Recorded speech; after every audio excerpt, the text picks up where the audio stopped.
Assalamualaikum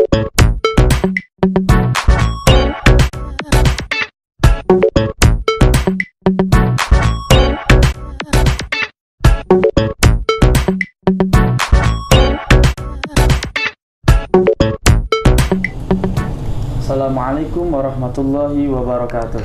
Waalaikumsalam warahmatullahi wabarakatuh. Bismillahirrahmanirrahim. Alhamdulillahirabbil alamin. Allahumma shalli wa sallim ala sayyidina Muhammadin wa ala alihi wa sahbihi ajma'in, amma ba'd. Pemirsa MJA TV yang dimuliakan Allah Subhanahu wa taala dimanapun Anda berada, alhamdulillah pada kesempatan kali ini kita bertemu kembali di dalam acara yang sama, yaitu Sudut Pandang. Pada kesempatan kali ini bertepatan dengan bulan di mana Allah Subhanahu wa taala memberikan nikmat berupa kemerdekaan bagi negara kita Republik Indonesia. Maka pada kesempatan kali ini pula kita akan mengangkat tema, yaitu urgensi bela negara, yang nanti kita akan bahas bersama guru kita yang telah hadir bersama kita, Ustadz Muhammad bin Husain Al-Habsyi. Assalamualaikum Ustadz. Waalaikumsalam warahmatullahi wabarakatuh. Apa kabar Ustadz ini pada? Baik, alhamdulillah. Sehat, afiat. Alhamdulillahirrahmanirrahim. Pemirsa MJA TV yang dimuliakan Allah, bela negara tentu memiliki pengertian yang luas.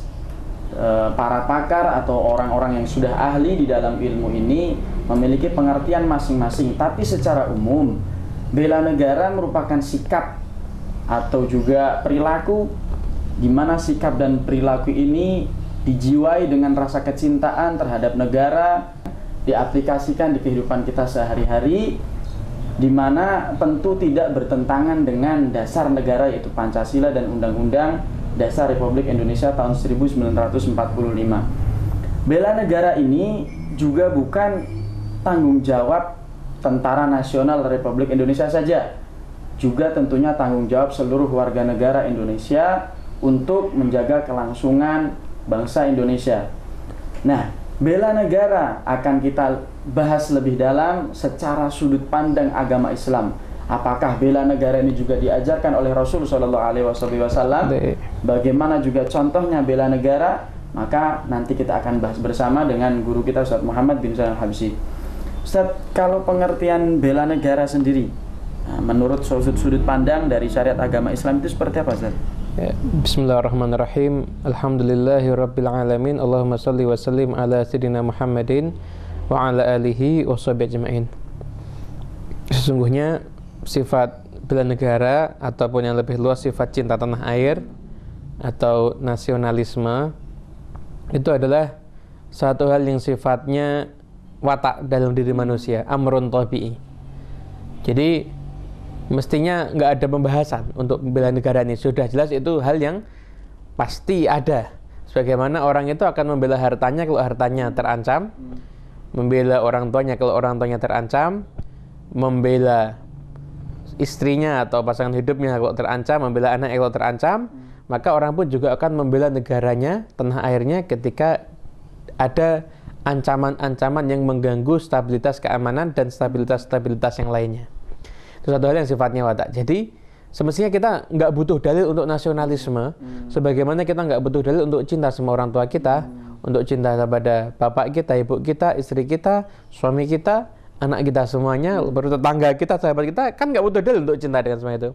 Maka tempat daerah kita tinggal yang mana ini harus kita cintai, kita pun juga nggak butuh dalil untuk itu. Kan tetapi ketika kita sudah lihat bahwasanya banyak yang mengatakan bahwasanya tidak perlu untuk mencintai tanah air dan lain sebagainya, maka para ulama kembali menggaungkan bagaimana bentuk kecintaan Rasulullah SAW kepada kota Mekah dan kepada kota Madinah, dan itulah satu hal yang menunjukkan pentingnya bagi kita semuanya untuk mencintai daerah di mana kita di mana daerah tempat kita itu tinggal. Banyak sekali ayat ataupun hadis, di antaranya yaitu suatu ketika diriwayatkan riwayat Imam Bukhari, bahwasanya Rasulullah SAW ketika beliau itu datang dari safar, kemudian beliau menyaksikan bangunan-bangunan kota Madinah, beliau langsung segera menggerakkan kendaraannya ini supaya cepat sampai kota Madinah. Karena beliau dikatakan min hubbiha, karena kecintaan beliau kepada kota Madinah. Imam Ibn Hajar yang menulis kitab Fathul Bari Syarah Sahih Bukhari, ketika mengomentari hadis ini, beliau mengatakan wa fi hadzal hadis, dilahlatun ala fadlil Madinah. Dalam hadis ini ada satu dalil tentang keutamaan kota Madinah, wa ala masyru'iyati hubbil watanul hanini ilaih. Dan atas disyariatkannya cinta tanah air dan rindu atau sayang kepada tanah air di mana tempat dia itu tinggal. Ini menjadi satu dalil yang jelas. Karena itu, gimana itu tentang cinta tanah airnya? Kemudian dengan bela negara, tentunya bela negara ini satu hal yang sudah doruri. Kalau cinta pasti akan membela. Diceritakan, diriwayatkan di dalam Al-Quran. Dalam Al-Quran firman Allah Subhanahu wa taala, A'udzubillahi minasyaitonirrajim. Bismillahirrahmanirrahim. Wa idz qala Ibrahimu rabbi ij'al hadzal balada aminan waj'nubni wa baniya an na'budal asnam. Dan ingatlah ketika Ibrahim berkata, ya Allah, jadikan daerahku ini daerah yang aman dan jauhkan aku dan anak keturunanku daripada menyembah berhala. Kita lihat, menyembah berhala ini urusannya urusan tauhid ya. Negara aman ini urusannya urusan keamanan. Nabi Ibrahim doa minta negara yang aman dulu, baru minta dibebaskan daripada segala macam bentuk kesyirikan atau yang bisa merusak ketauhidan atau keislaman seseorang. Kenapa kok yang diminta itu negara yang aman dulu? Di sini ada pelajaran. Tanpa adanya negara yang aman, kita nggak mungkin bisa untuk berdakwah. Nggak mungkin bisa untuk mengadakan sholat jamaah di masjid. Nggak mungkin bisa untuk sholat Jumat. Nggak mungkin bisa untuk buat kajian. Nggak mungkin bisa untuk dakwah, macam-macam nggak mungkin bisa tanpa adanya negara yang aman. Makanya sebagaimana yang tadi dikatakan oleh pembawa acara bahwasanya bela negara ini bukan cuma tugasnya polisi ataupun tentara, TNI, tapi juga tugas semua elemen masyarakat, khususnya para ulama. Para ulama juga punya tugas penting di dalam urusan bela negara, karena para ulama itu punya kewajiban, punya tugas. Tugasnya para ulama adalah mengajak manusia berdakwah, menyeru ke jalan Allah Subhanahu wa ta'ala. Dan perantara untuk bisa dakwah harus ada negara yang aman. Lah sebagaimana dakwah bagi para ulama hukumnya wajib, maka perantaranya ini lil wasail hukmul maqasid, bagi perantara itu hukumnya sama dengan tujuan. Perantaranya ini untuk mengamankan negara, itu pun tentu hukumnya juga wajib pula. Sehingga penting sekali untuk sekarang ini kita gaungkan, sebagaimana kita sudah lihat mungkin di negara-negara yang lainnya, seperti beberapa negara yang di situ banyak ulamanya, banyak orang soleh, kan tetapi terjadi berbagai macam fitnah. Tentunya bukan orang soleh yang nggak peduli, bukan ulamanya nggak ngerti tentang cinta tanah air, tapi memang ini suatu fitnah yang ditimbulkan oleh kepentingan-kepentingan tertentu yang tujuannya hanya untuk urusan-urusan politis, bukan untuk urusan agama, sekalipun masing-masing pihak yang berseteru mengatasnamakan ini adalah agama ataupun ini adalah perang yang bermakna jihad. Tentunya kita semuanya berharap negara kita tercinta Indonesia, insya Allah Allah akan jaga terus, terhindar daripada berbagai macam konflik ataupun perang saudara. Menarik Ustaz ini tadi, kaitannya bela negara juga dengan agama Islam, di mana kita tahu akhir-akhir ini kan sering sekali agama Islam ini dikaitkan dengan anti bela negara. Kalau ini Ustaz melihat kejadian yang akhir-akhir ini terjadi, seperti mungkin beberapa aliran yang radikal yang mengatasnamakan agama Islam sendiri, Ustaz. Lah, sikap seperti ini Ustaz, apa ini termasuk penistaan terhadap agama atau termasuk penistaan terhadap negara juga, Ustaz? Atau mungkin ada perincian lagi sifat-sifat yang lain selain ini, Ustaz? Jadi gini ya, kita ambil satu runtutan gini aja.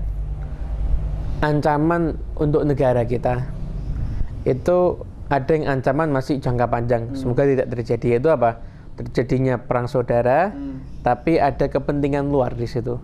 Ada yang membiayai, ada yang mempersenjatai, ada yang istilahnya memfasilitasi. Itu masih jauh. Kalau ini terjadi, hancur sudah. Tapi sebelumnya ada paham-paham yang perlu diwaspadai. Paham-paham yang berbahaya untuk negara kita. Ada paham liberalisme. Jadi ini paham yang menganut kebebasan berpikir dalam agama. Agama itu pokoknya bebas lah. Orang mau Islam, mau nggak Islam, boleh. Kalau itu kita setuju. Cuma akhirnya mengatasnamakan semua agama sama. Ini kemudian dengan dalih hak asasi manusia akhirnya menistakan agama. Contohnya, dengan dalih hak asasi manusia boleh nikah sesama jenis. Nah, ini waliyadzubillah min dzalik. Boleh nikah beda agama. Ini liberalisme ini kalau dibiarkan tumbuh, jadinya akan terjadi banyak fitnah nanti ya. Orang nggak percaya lagi dengan sesuatu hal yang sifatnya realitas rohani. Nggak percaya dengan barokahnya orang tua, nggak percaya dengan barokahnya Quran, karena kan Quran itu banyak karangannya, nggak boleh dipakai lagi. Nggak percaya dengan barokahnya Rasulullah SAW, karena nggak menganggap penting syariatnya Nabi. Ini bahaya. Dan nggak paham komunisme. Komunisme sudah pernah ada dan terbukti merusak sekali di negara kita. Dan ada pihak-pihak yang akan memunculkan kembali, insya Allah para pembesar kita sudah menjadi orang yang paham dalam bab ini. Dan insya Allah ancaman ini bisa diatasi. Dan ada ancaman yang sifatnya radikalisme dan menjurus kepada terorisme. Ini dua ancaman yang marak terjadi. Jadi dua ancaman ini muncul sekelompok orang dengan kecintaan kepada agama Islam. Dia sendiri cinta dengan Islam, cuma mungkin caranya salah.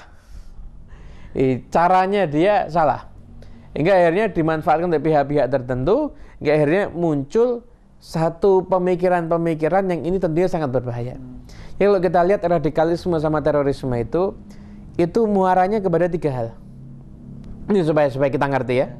Radikalisme, terorisme ini bahaya. Itu bermuara kepada tiga hal yang berbeda dengan kita tentunya.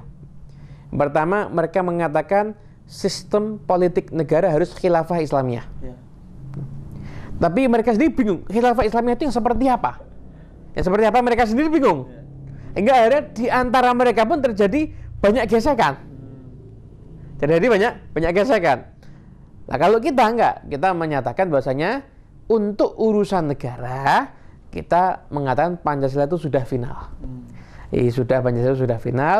Untuk urusan kenegaraan kita mengikuti Pancasila. Tapi urusan agama tentunya Al-Quran, hadis, dan para ulama jelas. Untuk urusan kenegaraan kita mengikuti Pancasila. Warga negara harus mengakui bahwasanya Pancasila adalah sebagai dasar negara. Ini harus diakui, Pancasila adalah sebagai dasar negara. Tentang khilafah Islamiyah. Jadi ini satu perbedaan tentang khilafah, sistem kenegaraan ini yang menjadikan berbagai macam fitnah itu timbul. Iya, betul. Ada orang-orang yang mengatakan kalau nggak khilafah berarti semuanya kafir. Hukum produksi yang non khilafah itu non Islamnya itu berarti hukumnya produksi kafir. Ini adalah negara tauhid dan sebagainya. Muncul seperti itu. Ini akhirnya mereka berpikiran bagaimana caranya mereka dengan segala macam kekuatannya, entah dari asing atau dari diri mereka sendiri, untuk menggulingkan kekuasaan yang sah. Mereka nggak berpikir, apakah kalau digulingkan terus akan lebih baik? Mereka nggak berpikir. Makanya kita lihat negara-negara sudah seperti itu, menggulingkan pemerintahan yang sah. Setelah pemerintahan yang sah ini mereka jatuhkan, justru sekarang malah timbul fitnah. Karena jadi rebutan kekuasaan. Nah, makanya kita punya satu kaidah atau istilah, waliyul ghasyum khairun min fitnatin tadum. Pemimpin zalim lebih baik daripada fitnah yang terus menerus. Ada pemimpin zalim, umpama ini kalau kita jatuhkan kira-kira gimana? Fitnahnya panjang. Jatuhkannya aja nih orang zalim pasti kuat. Butuh waktu yang lama, perang. Setelah jatuh, ketika mereka ini apakah mungkin mereka yang kalah akan berdiam diri aja? Tentu akan nyerang lagi. Terus ini akan jadi fitnah yang berkepanjangan. Maka mereka mengatakan di antara dua madarat ini, madarat yang lebih ringan ini yang terpaksa kita telan. Dan kita ridho, nggak terpaksa kita telan, karena kalau yang ini kita singkirkan akan timbul madarat yang lebih besar lagi. Nah, itu ada caranya. Dan yang kedua, setelah nanti kita bahas lebih panjang lagi, Ustaz ya. Iya. Nah, pemirsa MJA TV, ternyata pembahasan tentang bela negara sendiri cukup panjang. Nanti kita akan ketemu lagi di segmen setelah ini. Kita akan bahas lebih dalam lagi tentang bela negara, dan sungguh indah sekali agama kita Islam mengajarkan kita juga cinta terhadap tanah air. Seperti juga tadi dijelaskan oleh guru kita Ustaz Muhammad, tidak perlu dalil kita untuk cinta tanah air, seperti halnya kita tidak perlu dalil untuk mencintai kedua orang tua kita. Insya Allah kita akan kembali lagi untuk membahas tema kita pada kesempatan kali ini. Maka jangan kemana-mana, tetap di sudut pandang.